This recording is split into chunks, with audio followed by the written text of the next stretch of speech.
আমি একটু হাদিসের আলোকে নফল সুন্নতের গুরুত্ব নিয়ে কথা বলি। সহিহ বুখারী হাদিস নাম্বার 6502 عن نبي هريرة رضي الله تعالى عنه أنه قال আবু হুরায়রা রাদিয়াল্লাহু আনহু বলেন قال رسول الله صلى الله عليه وسلم আল্লাহ রাসূল সাল্লাল্লাহু আলাইহি ওয়াসাল্লাম বলেন ইন্নাল্লাহ তাআলা قال নিশ্চয়ই আল্লাহ তাআলা বলেছেন। যে হাদিসের মধ্যে আল্লাহ বলেছেন আল্লাহ করেছেন এই বাক্য দুইটা থাকে, ওই হাদিসটাকে বলা হয় হাদিসে কুদসি, মানে শব্দ নবীর অর্থ আল্লাহর। আল্লাহ কি বলছেন? মান আদালি ওয়ালিয়ান ফাকাদ আযানতুহু বিল হারব। কোন একজন ব্যক্তি যদি আমার ওলির সাথে বিরুদ্ধতা করে, শত্রুতা করে, আমি আল্লাহ তার বিরুদ্ধে যুদ্ধ ঘোষণা করি। সুবহানাল্লাহ। আল্লাহর ওলির বিরুদ্ধে কেউ যদি বিরোধিতা করে, শত্রুতা করে, হিংসা করে, তাহলে আল্লাহ ওই ব্যক্তির বিরুদ্ধে যুদ্ধের ঘোষণা দিয়েছেন। এখন প্রশ্ন, আল্লাহর ওলি কে? বাংলাদেশে আল্লাহর ওলি হলো যে 12 বছরের ভিতরে গোসল করবে না, মোজ কাটবে না, দাড়ি ছাড়বে না, চুল কামাবে না, যার শরীরে দিয়ে ভয়ঙ্কর দুর্গন্ধ ছড়িয়ে পড়বে, গায়ে গলায় কতগুলো তালা ঝোলানো, আর শরীরে আছে কতগুলো গাট্টি বস্তা, যেগুলো রাস্তায় টোকাইয়া ময়লা যুক্ত। এগুলো এই লোকটা মরার পরে দেখবেন একটা কবর হয়েছে, কয়েকদিন পর মাজার হয়েছে, এই লোকটার নাম হলো ওলি। এটা হলো বাংলাদেশের ওলি। এই বাংলাদেশের ওলির অপর নাম হলো শয়তানের ওলি। আর আল্লাহর ওলিকে, আল্লাহর ওলি হলো সে যে ঈমান আনে এবং তাকওয়া অবলম্বন করে, যে আল্লাহকে বিশ্বাস করে এবং আল্লাহকে ভয় করে জীবন যাপন করে, সে হলো আল্লাহর ওলি। তাহলে এখন যে ব্যক্তি আল্লাহর ওয়ালির বিরোধিতা করে, আল্লাহ তার বিরুদ্ধে যুদ্ধ ঘোষণা করেন। এখন প্রশ্ন, আল্লাহর ওলি তো হতে চাই, হওয়ার প্রসেসটা কি, মাধ্যমটা কি?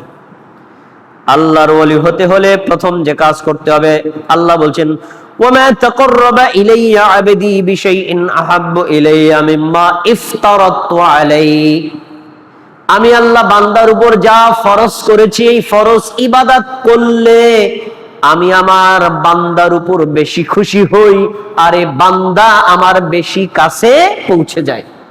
তাহলে আল্লাহর নিকটে যাওয়ার সবচেয়ে বড় মাধ্যম নফল আমল না ফরজ আমল? ফরজ আমল, কারণ এটা ফরজ। এইটা না করে নফল আমল করলে কোনো লাভ নাই। আগে ফরজ, তারপরে বলছেন ওমা ইয়াজালু আবদি ইয়াতাকাররাবু ইলাইয়া বিন-নওয়াফিল হাত্তা উহিব্বা। কোন আল্লাহর বান্দা, কোন আল্লাহর বান্দি যদি ফরজ ইবাদত করার পাশাপাশি নফল সুন্নাত অনবরত আদায় করতে থাকে, তখন সে আমার নিকটে আরো আসতে থাকে। আস্তে আস্তে এমন একটা পর্যায়ে পৌঁছে যায়, আমি আল্লাহ নিজে তাকে ভালোবাসি। সুবহানাল্লাহ। তাহলে হাদিসের এই ইবারত থেকে কে পাওয়া গেল? ফরজের সাথে সাথে নফল আমল করলে আল্লাহর নিকটে যাওয়া যায়, ফরজের পাশাপাশি নফল আমল করলে আল্লাহর ভালোবাসা পাওয়া যায়। তিনি হলেন আল্লাহর ওলি। তাহলে আল্লাহর ওলি হওয়ার দুইটা সিঁড়ি, এক, ফরজকে কোনোভাবে ত্যাগ করা যাবে না, দুই, পাশাপাশি নফল সুন্নাত আদায় করতে হবে। আচ্ছা, এরপরে যখন আমি তাকে ভালোবাসি, তখন এমন একটা পর্যায়ে পৌঁছে যায় যে আমি তার শ্রবণ শক্তি হয়ে যাই, যা দিয়ে সে শোনে। আমি তার চোখ হয়ে যাই, যা দিয়ে সে দেখে। আমি তার হাত হয়ে যাই, যা দিয়ে সে ধরে। আমি তার পা হয়ে যাই, যা দিয়ে সে চলে। এমন একটা পর্যায় হয় যে অবশেষে আমারে বান্দা যদি আমার কাছে কিছু চায়, আমি অবশ্যই তাকে তা দেই। সুবহানাল্লাহ। আরে আমারে বান্দা যদি আমার কাছে কোনো বিষয় থেকে আশ্রয় চায়, আমি অবশ্যই তাকে আশ্রয় দান করি। বলুন সুবহানাল্লাহ।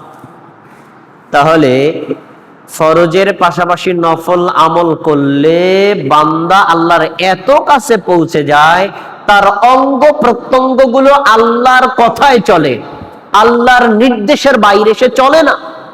আর এই লোকটা আল্লাহর কাছে কিছু চাইলেই পায়, আর আশ্রয় চাইলেই আল্লাহ তাকে আশ্রয় দেয়। তার মানে সে লোকটা আল্লাহর ওয়ালি। তাহলে আল্লাহর ওলি হওয়ার জন্য মাধ্যম কি? ফরজের পাশাপাশি সুন্নাত আর নফল। অতএব সুন্নাত নফল নামাজকে কোনোভাবেই অবজ্ঞা অবহেলা করা যাবে না। আসুন এরপরে আমরা যখন ফরজ সালাত আদায় করব, সুন্নাত এবং নফল সালাত আদায় করব, তখন সুন্নাত এবং নফল আর ফরজের মাঝখানে একটা চিহ্ন দিতে হবে যে এটা ফরজ আর এটা নফল। কিভাবে চিহ্ন দিবেন? চিহ্ন দেওয়ার মাধ্যম হলো স্থান পরিবর্তন করা। ফরজের জায়গাতে সুন্নাত পড়া উচিত না। যেই জায়গা দাঁড়িয়ে আপনি ফরজ সালাত আদায় করবেন তার থেকে একটু সরে পড়া। হাদিস দেখেন, রাসূল সাল্লাল্লাহু আলাইহি ওয়াসাল্লাম বলেন, আয়াজিজু আহাদুকুম, তোমাদের মধ্যে কেউ কি অক্ষম, সক্ষমতা রাখো না? কি? আইয়াতা কদ্দামা আইয়াতা আখরা আইয়ামিনিহি আন শিমালিহি, তুমি যেই জায়গায় দাঁড়িয়ে ফরজ সালাতটা আদায় করলা, একটু সামনে গিয়ে পড়ো, একটু পিছনে এসে পড়ো, অথবা ডানে এসে পড়ো, অথবা বামে এসে পড়ো। মানে ফরজের জায়গাতে তুমি সুন্নাত সালাত আদায় করো না। তাহলে ফরজের জায়গায় দাঁড়িয়ে সুন্নাত সালাত আদায় করা যাবে না যদি সামনে জায়গা থাকে, পিছনে জায়গা থাকে, ডানে বামে জায়গা থাকে। এমনকি দিনের বুঝ থাকলে সাহাবীদের মতো আমরা করতে পারি। এই মসজিদে মুসল্লি পুরা ভরপুর, ফরজ সালাতে সালাম ফিরানোর পরে জিকির আজকার করলেন, এখন আপনি সুন্নাতে দাঁড়াবেন, কেউ নড়াচড়া করেন, আপনি জায়গা পাচ্ছেন না। তো সাহাবীরা কি করতেন? আব্দুল রহমান ভাই, আপনি আমার জায়গায় বসেন, আর আমি গিয়ে আপনার জায়গায় দাঁড়াইয়া সুন্নাত পড়ি।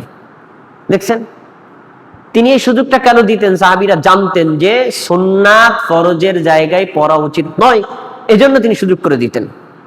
আর আমরা এমন একটা অবস্থা, ডানে জায়গা, বামে জায়গা, সামনে জায়গা, পিছনে জায়গা, বান্দা সেই জায়গায় দাঁড়াইয়া পড়বে। শিক্ষাটা পাইছি কোথা থেকে? ইমামদের থেকে। ইমাম সাহেব মেহরাবের যেই জায়নামাজে দাঁড়াইয়া জুমার সালাত আদায় করলেন, তিনি ইচ্ছা করলে পিছনে আসতে পারতেন, জায়গা থাকা সত্ত্বেও ওখানে গিয়ে পড়ছেন। তার মানে আমরা মনে করি যে এক জায়গা পড়লেই হলো, কিন্তু না। সুন্নাত নিয়ম হলো ফরজ থেকে স্থানান্তর করে সুন্নাত এবং নফল সালাত আদায় করা। দেখেন আরেকটি হাদিস আপনাকে আমি শোনাই। আব্দুল্লাহ ইবনে ওমর রাদিয়াল্লাহু তাআলা আনহু বলে, দেখলেন একজন ব্যক্তি, তিনি জুমার দিন ফরজ সালাত আদায় করলেন, সালাতের পরে জিকির আজকার করেছেন, এখন তিনি দাঁড়াইয়া আবার সুন্নাত আদায় করছেন ঠিক ওই একই জায়গাতে। তখন আব্দুল্লাহ ইবনে ওমর রাদিয়াল্লাহু তাআলা আনহু ফাদাফাহু, ওনাকে ধাক্কা দিলেন। ধাক্কা দিয়ে বললেন, এই আতুসাল্লিল জুমাআতা আরবাআতান, তুমি কি জুমার ফরজ নামাজ 4 রাকাত পড়বা? তার মানে আব্দুল্লাহ ইবনে ওমর বোঝাতে চাইলেন, একটু আগে এই জায়গাতে দাঁড়াইয়া ফরজ 2 রাকাত সালাত আদায় করছিলা, এখন যদি আবার ওই জায়গাতেই দাঁড়ায় 2 রাকাত ফরজ পড়ো, তাহলে তো দুইটাই ফরজ হয়ে গেল। ফরজ আর নফলের মধ্যে তুমি তো পার্থক্য রাখলা না, তোমার উচিত ছিল স্থান পরিবর্তন করে পড়া। তাহলে বোঝা যাচ্ছে স্থান পরিবর্তন করে পড়তে হবে। এই বিধান ইমামের জন্য। দেখেন পরে আরেকটা হাদিস, মুগীরা ইবনে শুবা রাদিয়াল্লাহু তাআলা আনহু, রাসূল সাল্লাল্লাহু আলাইহি ওয়াসাল্লাম বলেন, লা ইউসাল্লিল ইমামু ফিল মাওদিইল্লাযী সাল্লা ফীহি হাত্তা ইয়াতাহাওয়ালা, তোমাদের মধ্যে কেউ যখন ইমামতি করবে, যেই জায়গায় দাঁড়িয়ে সে ইমামতি করেছে, ফরজ সালাত আদায় করেছে, তার উচিত ওই স্থান থেকে সরে সুন্নাত সালাত আদায় করা। তাহলে ইমামের জন্য এই বিধান, মুসল্লির জন্য এই বিধান, আমরা ফরজ আর নফলের মধ্যে স্থান পরিবর্তন করে পড়ব। আচ্ছা, এরপরে সুন্নাত এবং নফল সালাত আর ফরজ সালাতের মধ্যে আরেকটি পার্থক্য হলো, ফরজ সালাতের আদায় করার সঠিক জায়গা হলো মসজিদ, নফল সুন্নাত আদায় করার উত্তম জায়গা হলো নিজের ঘর। তবে পরিবর্তন করা জায়েজ, উত্তম না। কেউ যদি মসজিদে আদায় করার পরিবেশ না পায় তাহলে সে নিজের ঘরে ফরজ সালাত আদায় করতে পারে। কেউ যদি নিজের ঘরে পরিবেশ না থাকে তাহলে সুন্নাত আর নফল যদি মসজিদে পড়ে জায়েজ, কিন্তু উত্তম হলো কি নিজের ঘরে নফল সুন্নাত আদায় করা। কেন করবেন তার কারণ আছে। যায়েদ ইবনে সাদ রাদিয়াল্লাহু তাআলা আনহু রাসূল সাল্লাল্লাহু আলাইহি ওয়াসাল্লাম বলেছেন, ফালাইকুম বিসসালাতি ফি বুয়ুতিকুম ফাইন্না খায়রা সালাতিল মারই ফি বাইতিহি ইল্লা সালাতাল মাকতুবা। তোমাদের উচিত কিছু সুন্নাত, কিছু ফরজ নিজের ঘরে আদায় করা। কেননা ফরজ সালাত বাদ দিয়ে যত সালাত আছে তার ভিতরে সবচেয়ে উত্তম সালাত হলো যেটা তার নিজের ঘরে পড়া হয়। তার মানে নফল সালাত, সুন্নাত সালাত মসজিদে পড়ার চাইতে নিজের ঘরে পড়লে বেশি নেকি হয়, আর ফরজ সালাত নিজের ঘরের চাইতে মসজিদে পড়লে বেশি নেকি পাওয়া যায়। নিয়ম কিন্তু এরকম। আচ্ছা, এরপরে রাসূল সাল্লাল্লাহু আলাইহি ওয়াসাল্লাম মাঝে মধ্যে সুন্নাত মসজিদে পড়ে দেখাতেন, আবার মাঝে মধ্যে ঘরে পড়ে দেখাতেন। ঘরে পড়ে দেখানো এই যখন আমি উত্তম আমলটা করছি। মসজিদে পড়তেন কেন? এখানে পড়া যায় সেটা বোঝানোর জন্য। দেখেন রাসূল সাল্লাল্লাহু আলাইহি ওয়াসাল্লাম একজন সাহাবী বলেন, হাফিজতু মিনান নবী সাল্লাল্লাহু আলাইহি ওয়াসাল্লাম 10 রাকাত। আমি আমাদের নবী থেকে 10 রাকাত নামাজ মুখস্থ করে রেখেছি। তিনি ফরজের আগে পরে পড়তেন। এই 10 রাকাতের মধ্যে একটা হচ্ছে রাকাতাইনি বাদাল মাগরিবি ফি বাইতিহি, মাগরিবের 3 রাকাত ফরজ সালাত আদায় করার পরে আমাদের নবী 2 রাকাত সুন্নাত সালাত তার ঘরের মধ্যে পড়েছেন, মসজিদে পড়েন নাই। আচ্ছা, এরপরে রাকাতাইনি বাদাল ইশাই ফি বাইতিহি, এশা সালাত 4 রাকাত আমাদের নিয়ে আমাদের নবী জামাতের সাথে আদায় করেছেন। জামাতের পরে তিনি 2 রাকাত সুন্নাত মসজিদে না পড়ে নিজের ঘরে গিয়ে পড়েছেন। তাহলে বোঝা গেল নবী সাল্লাল্লাহু আলাইহি ওয়াসাল্লাম নিজে নিজের ঘরে সুন্নাত নফল আদায় করে দেখিয়েছেন। কেন করবেন তার আরেকটা কারণ আছে। আরেকটা কারণ হলো রাসূল সাল্লাল্লাহু আলাইহি ওয়াসাল্লাম বলেছেন, সাল্লু ফি বুয়ুতিকুম ওয়া লা তাত্তাখিদুহা কুবুরা। আমার উম্মত শোনো, তোমাদের ঘরের মধ্যে কিছু নফল সুন্নাত নামাজ আদায় করবা, তোমরা তোমাদের ঘরটাকে কবর বানাইও না।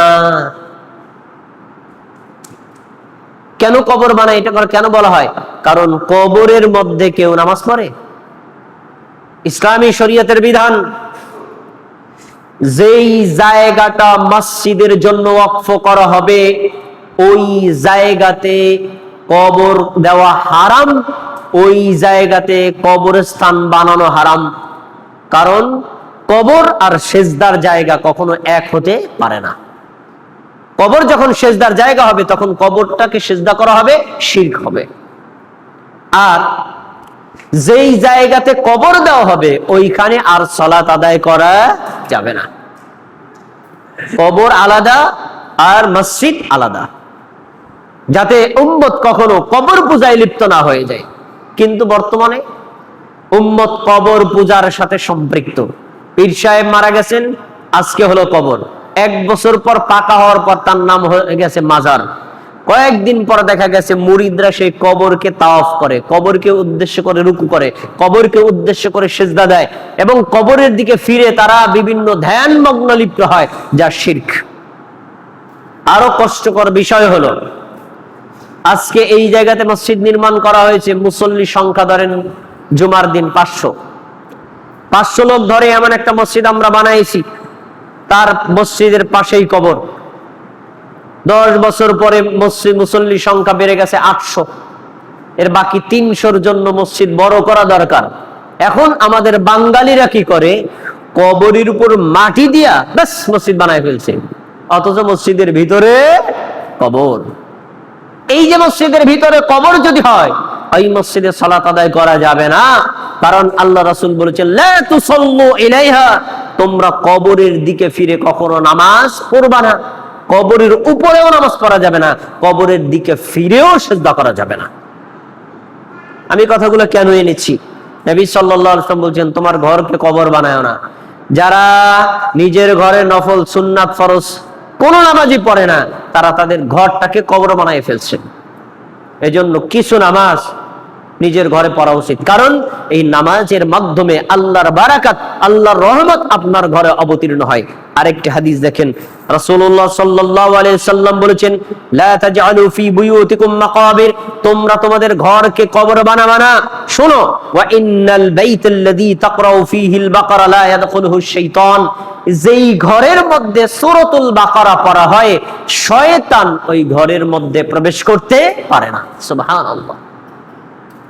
তার মানে আপনি যখন সূরা বাকারার কিছু আয়াত, কিছু আয়াত নামাজের মধ্যে অথবা নামাজের বাইরে নিজের ঘরের মধ্যে পড়বেন, তখন আল্লাহর রহমত হবে, রহমতের ফেরেশতারা আপনার ঘরে থাকবে, বারাকাত অবতীর্ণ হবে, সে ঘরের মধ্যে শয়তান প্রবেশ করতে পারবে না।